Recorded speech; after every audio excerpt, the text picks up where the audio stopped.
Lap. Lap Lap. means to lap just means setting, activation. Ah, really? Now that's a good word. Activation. Yes. So activation of lim. Yes. That's right. Which is basically lim dao, because dao means just a type of mind, isn't it? Like it's a certain way of thinking. Yeah. But lim is just the thought. Lim is what you are thinking. Lim is what. Would you say it could be a feeling?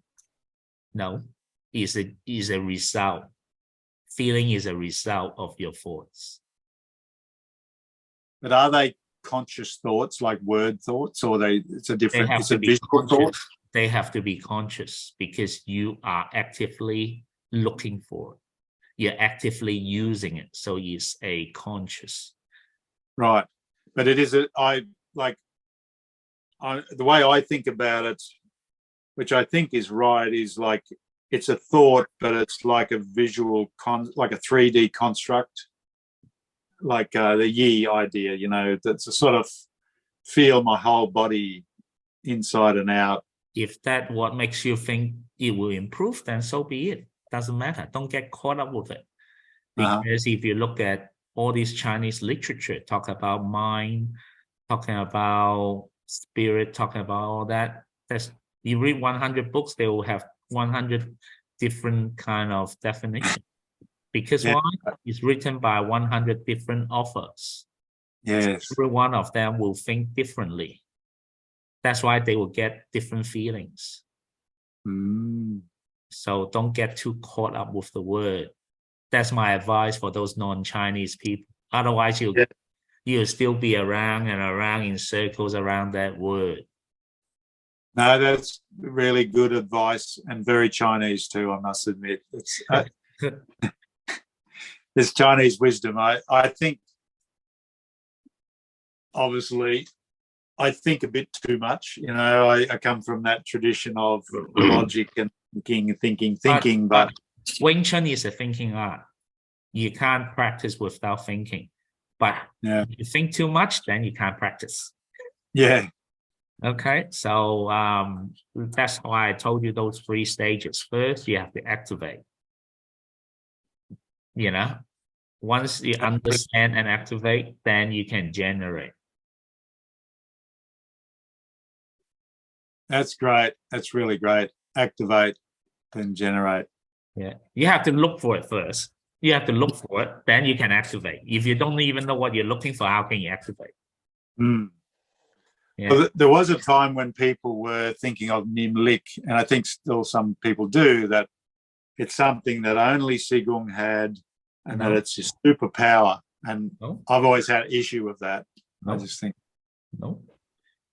is his expression of it. Right. I've met other master can do the limbic thing, but they're not Qigong's lineage. But they don't call it limbic. They call it something else. So why does it matter? Yeah. You know, and then you have to go through 10 different dictionary and then to find out what the other term is. Because once you achieve it, then you don't need to really explain and describe. Okay, because we're heavily influenced by Qigong. That's why we always want to try to follow his footsteps. Yeah. But at the same time, when you're trying to follow his footsteps, don't just follow his last few footsteps. You've got to look at the whole process. He didn't realize that he got the Lim Tao when he was training in the earlier stage, did he? Yip Man only told him to lap Lim. Lap Lim, Yip Man told him to activate, but he didn't know what to activate.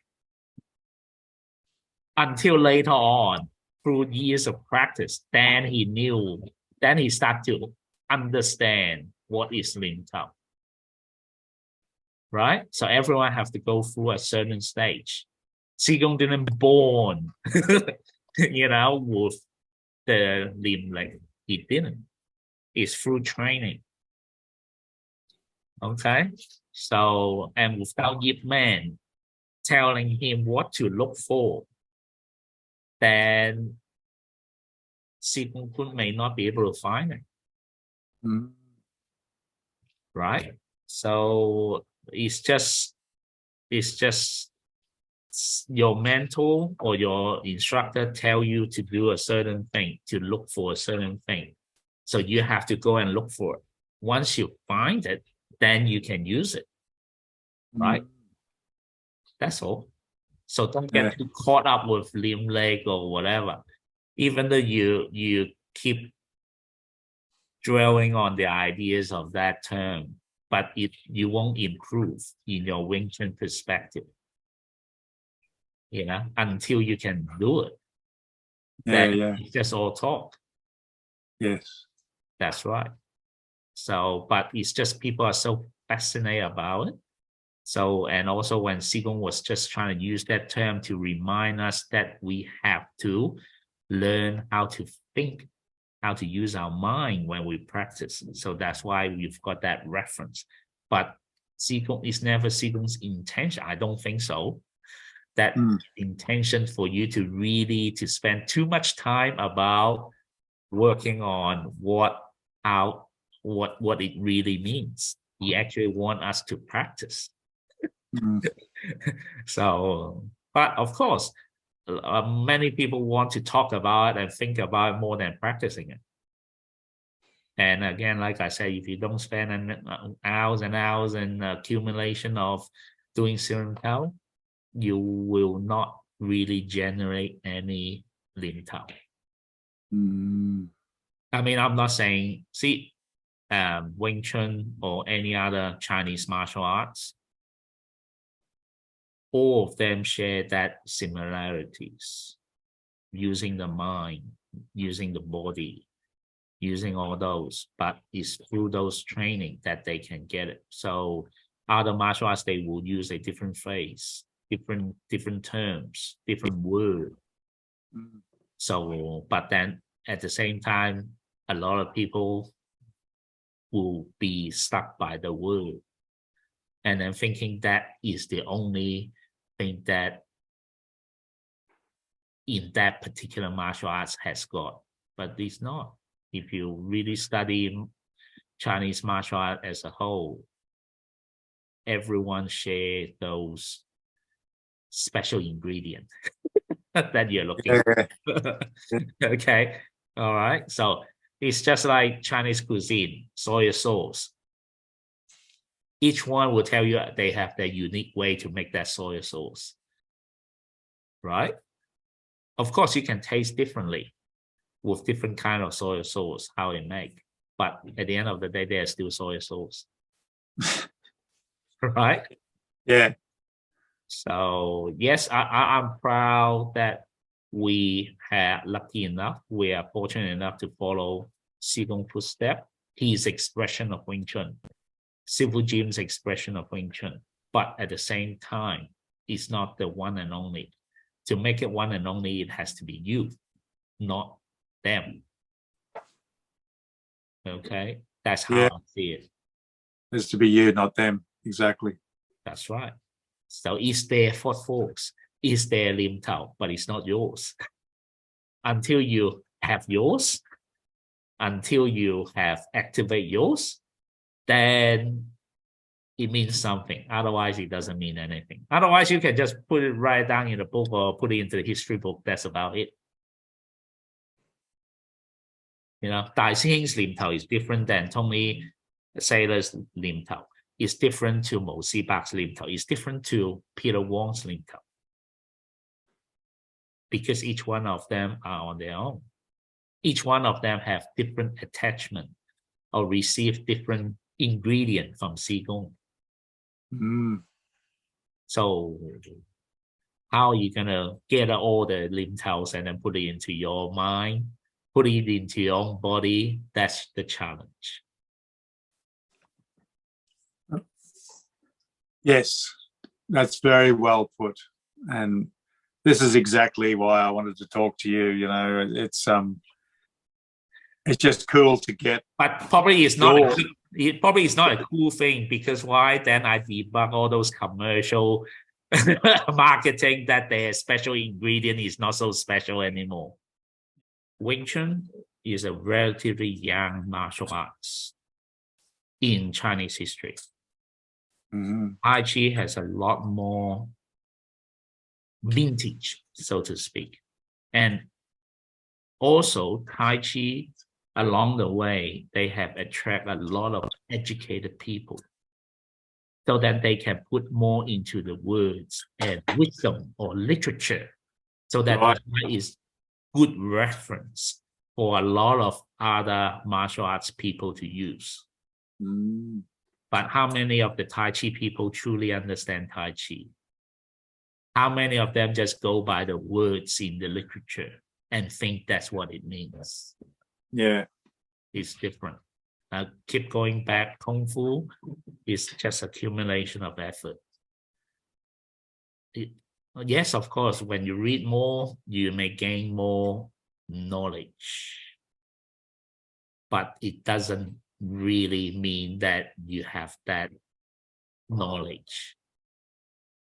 Okay. But that's the fascinating part. And I think that sort of brings me to the subject that is pretty much what you're talking about. Is this idea of happy Sunim Dao, you know, or apparently Qigong used the word happy, but like you have to enjoy it. Yeah. If you enjoy doing it, if you find that it's a chore to practice, then you won't spend that much time on it. Yeah. Okay. So it's all about the mindset. Okay. So, and I asked him once, I said, Qigong, you are so good at Wing Chun. You know, you understand it so much. Why are you still training? He said, because I still couldn't find the depth of Wing Chun. Yeah, amazing, isn't it? So who are we to speak? He can't even find that. You know, we are still just scratching the surface. And Yeah. I'm happy to just keep scratching. Yeah, good so for that's you. why, you know, that's why you just have to enjoy doing it. And you don't count at which layer you're getting into. You just keep scratching. That's all. I like that too. Keep scratching. It's like digging out a treasure. Yeah. It is a treasure. Every martial arts with its background, with its history, is a treasure. My wife made this for me, and I love. Wars be with you. Yes, that's it, and with you. Yeah. And that's I love this guy. I know he's just fictional, but when you talk about Qigong, saying, you know, he's still trying to find out how deep it goes, I often think about the whole Jedi Yoda thing, and I think, well, maybe it goes that far. Maybe in the past, masters achieved that level of control over the physical world where they could, you know, affect things at a distance, or, you know, do things that we now consider supernatural or paranormal or something like that. Well, don't worry. I wouldn't worry too much about it, because until you can do it, then it's just, you know, it means nothing. Yeah. Well, it doesn't keep me up at night, but I like to think that who knows who can achieve what, you know, like I said about Tony Saylor when I first met him, we had all these, you know, just the single hand punching mitts. So he got me to hold 5 of them on my chest, and I didn't know what he was going to do. And he said, he put his fist behind the last one. He said, you know, most people, if they wanted to try to affect me, they'd go like this, you know, just do a big thump, boom, you know, no big deal. He said, but the way I do it is like this. And all I saw him do, he seemed to just close his fist. I felt something thump my spine. And I immediately said, wait a minute, that's how did you do that? He says, oh, I just focused on your spine. And I said, do it again, come on. He did it again, boom, it was even harder the second time. And I said to him, that's telekinesis, you know, that you're actually sending your mind sending force to my spine. You can't possibly tell me it's coming through these leather pads. I said, oh no, it's just focus. And I've been told you would have seen it, you know, Sigong touching one guy's shoulder with a number of other guys, and then the guy at the end feels something bang hit his shoulder. He sort of just goes, send something into his shoulder. I don't know whether he actually it's just an expression of the leading leg. That's all. Yeah. That's all. But what is it? I mean, it's not physical. It's not a shove. It's not normal biomechanics. It's some other thing that's happening. But it's an end product of what they can do. So if you keep looking at the end product, you will not get it. Yeah, right. Could you tell us things you saw like that? Like, can you remember unusual things that Sigong did? He did a lot of unusual things. But give me one. Just, can you think of? It was a very unhappy experience with Sigong.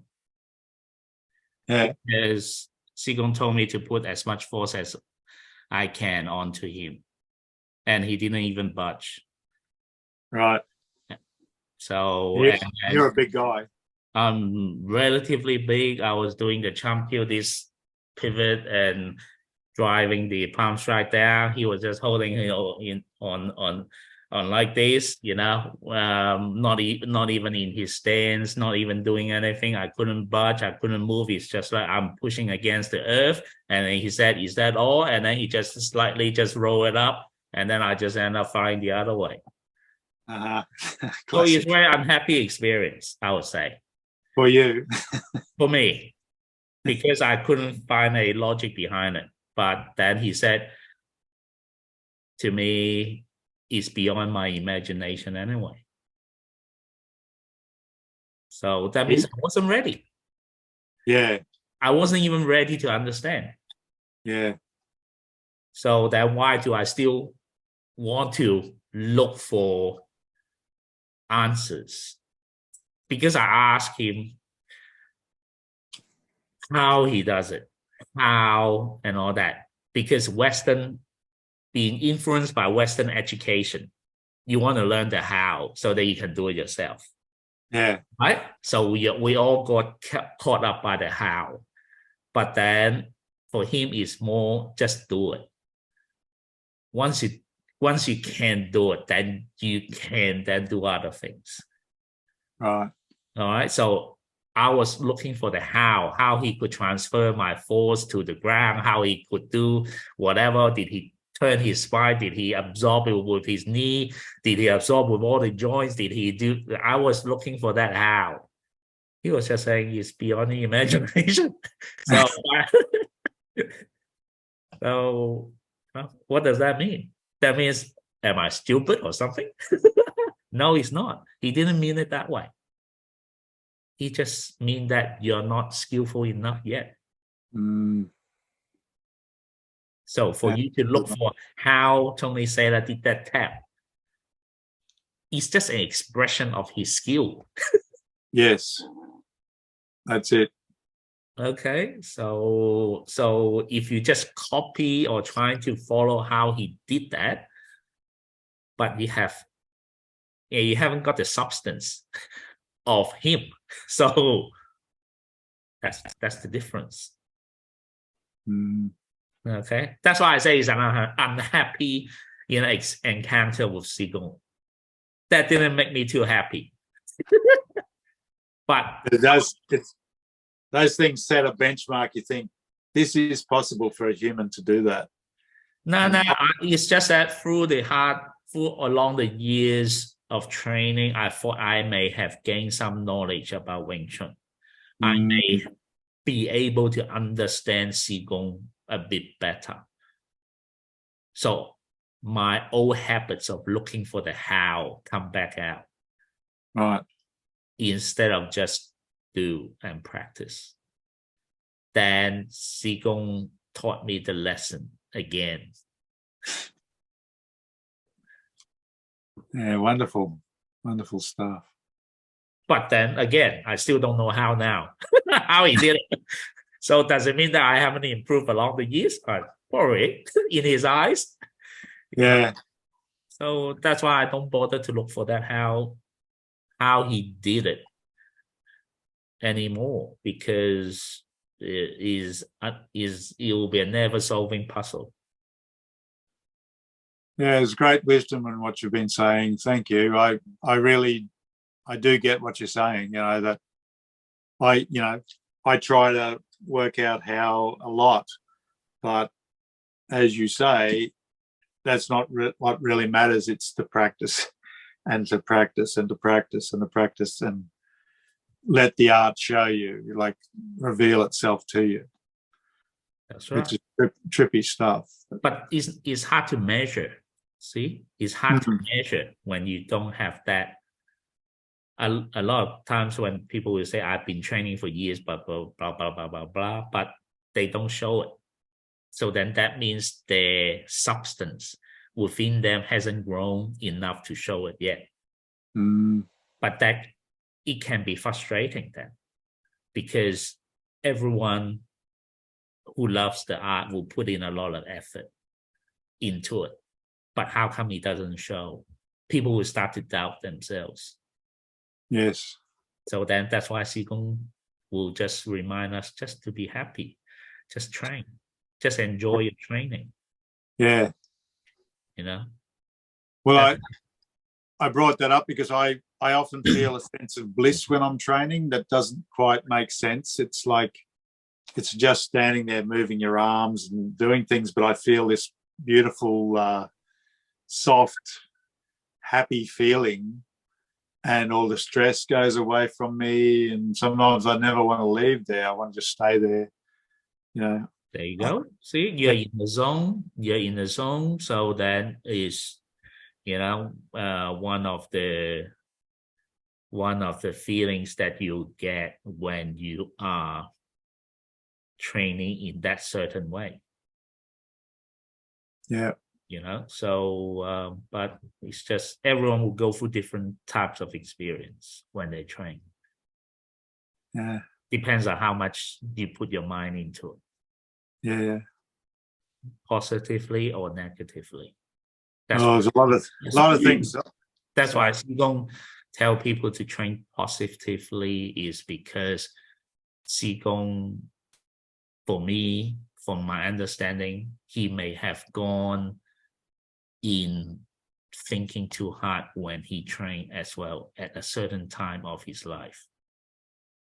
Because when I ask him, how come people get blacked out when they really put their mind in, when they train and all that, then Qigong say, well, this is because they use their mind is not balanced with their body when they train, and that's why they will have all this negative effect. And then on the hindsight, I looked at it. So how come Qigong you're aware of it? So you must have been there at some certain stage in your life. But I didn't really, push that boundary to really into, his own history of it. Wow. That's actually something I think about asking you, but I'll ask you now. Like, it has been indicated to me that there can be negative effects if you cultivate the qi energy highly and you're not ready for it, or you're not in the right sort of personal space.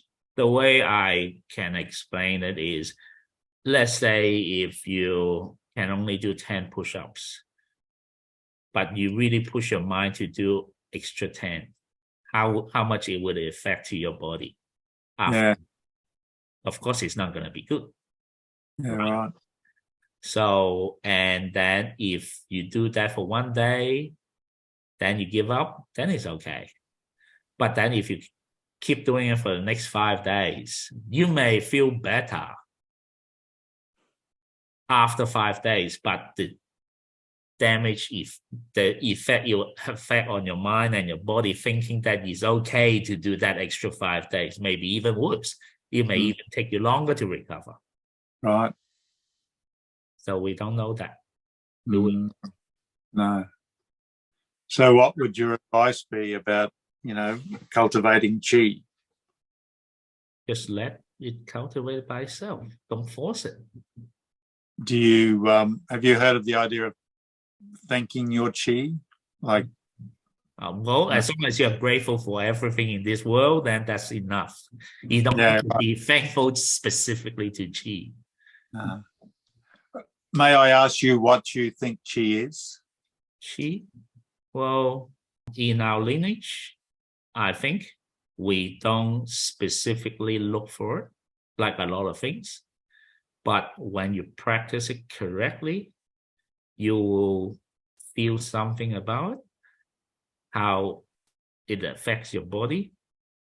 But I don't think we actively look for that.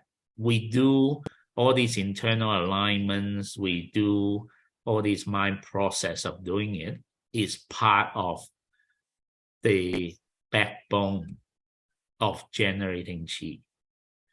But it's just that we don't have specific exercise looking for. So, but then you also need to look at why you want to specifically look for chi, isn't it? Okay, so that's the difference. Because you specifically look for it doesn't mean that you gain a lot out of it either. Yeah. Okay, and so, and if you just keep playing your minds all about it, then it will affect your other trainings. So what are you looking for in Wing Chun? If you are specifically looking for chi from Wing Chun, then you better practice some other martial art has a longer history, have more specific exercise looking for chi. Because if our Qigong hasn't shown us the specific way to look for chi, there's a reason for it. So why are we so get caught up by that and then want to look for it? Isn't it? That's very interesting. I mean, through the Wing Chun curriculum, have we mastered every single piece of it yet? If we haven't, why we look for something else? So it really should just happen naturally. If something does, a chi effect or something comes along, it's just sort of natural.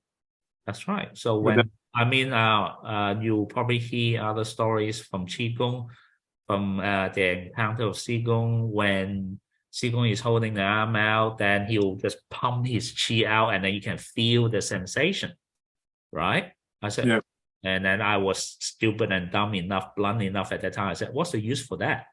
Qigong said, not much. As you said before, yeah. Give it all you got, and you just stand there. That's, if somebody can do that, nobody can hit them. They just go like that. Boing, I'm sure there will be useful reasons to do that. But I'm sure every time when he touches someone, intercepts someone's arm, that will just come out. Yeah.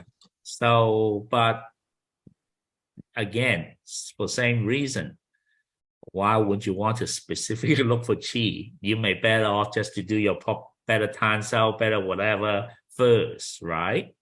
Yes. It comes. So if it doesn't come, that means you're not ready. Yeah. That's how I see it. And if you specifically look for it, then that means you have to spend more time doing other things to generate that. But then that means you'll spend less time to do what you're supposed to do, right? So, I mean, I'm not saying that people shouldn't look for chi, people shouldn't activate chi. I'm not saying that. I'm saying if you are looking for it, if this topic fascinate you more, interest you more, look for some other martial arts that will provide you the path. Could you name one that No, you think so there's good? no specific one martial arts, because there are a lot of so-called internal martial arts or Tao's related martial arts, okay, that can give you the access. But again, I don't train in those areas, so I can't recommend which master is the real deal, which master is the, is not the real deal. Then you just have to, again, if you look for it, hopefully along the way you'll find the teacher waiting for that. But you don't know what you don't know, so then you may end up into someone else's hands. Yeah, well, that's it. I've always read, metaphysical books about Chinese traditions and all sorts of things, but a lot of the books about this subject, they get into really esoteric stuff. You have to know all the meridians of your body, and it's all these names. Maybe that's the path. Maybe that's the path for that offer to find his chi. Maybe that's the path. But we don't know that yet. Again, like I keep going back, there's so much to learn from Wing Chun within itself already. That's it. I don't want to pollute my Wing Chun. I always discourage people from, just cobbling together a bit of Tai Chi, a bit of Qigong, a bit of some other thing too much, because then it's not like Wing Chun lacks. I think it's only the person lacks. They need to seek out these real masters to find out. That's the thing is, at least they're looking for it, right? Because not many people are as fortunate as us to have that many mentors to show us, So if they don't have access to that, they will have to look for it. So we are extremely lucky, aren't we? That's right. So, but that's why I said, within the time that I've got, I will look for what's in Wing Chun rather than what's not in Wing Chun. Yeah. But everyone have their own right to use their own time. So I'm just saying this is what I do. I didn't say that this is what you shouldn't do. Just on a sort of a personal level, you're based in Sydney. Yes. And you've got a school there? I don't have a school. I have a studio. Studio, yeah. Yeah, I just have training classes. That's all. I don't have a school as such, because I don't make it as a commercial. Okay. And the Australian Wing Chun Association, is that still a going concern, or is that what you call your it's group? Just a name. It's just a name that I have to register, I have to pay insurance for, and all that. Yeah. It does, maybe those people training in there, they don't even know what's the real name of Australian Wing Chun Association. So anyway, but that's why I say it's an association, because I'm associated with all the other mentors in my life. Yeah. My Kung Fu brothers and all those, and I'm not here to say this is a school. You're here to follow my footsteps, so you're not here to bow to me. No, he's not. Yeah. I'm lucky enough that I have received all these tips or all these guidance from my mentors, and I'm happy to share them if you are willing to spend the time. Yes. That's all. That's what association for me means. Just being associated with people. And are you open to people coming to you? Like if people see this in Sydney or in surrounds? Yeah. You can always come, have a trial lesson, and then see what happens. Because usually a trial is a trial both ways. They may not like how I train. Yeah. How I want them to train. Because everyone nowadays, they have a